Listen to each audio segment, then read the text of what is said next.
அரண்மனை காவலர்களை மீறி ஆவேச கோலத்தில் உள்ளே நுழையும் நீ யார்?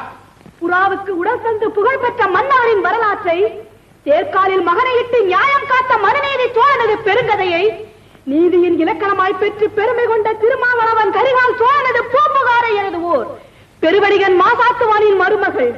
என் பெயர் கண்ணகி. உன் முறையீடு என்னவோ? முத்து விளைகின்ற மூன்று கடல் சூழ்ந்திருக்கும் தென்னகத்தில் மும்முரசு கொட்டி முச்சங்கம் வளர்த்து முக்கொடியின் நிழலிலே முத்தமிழை காப்பாற்றும் மூவேந்தர் பரம்பரையின் பெருமைதனை மூளையாக்க முடிபுரிந்த மன்னவனே, எந்த முறையீட்டை கேட்பதற்கு முன் நான் யார் என்று முழுவதும் தெரிந்து கொள்க. நீ யார்? கண்ணகி, கையில் தனிச்சிலம்புடன் வந்திருக்கும் கண்ணகி.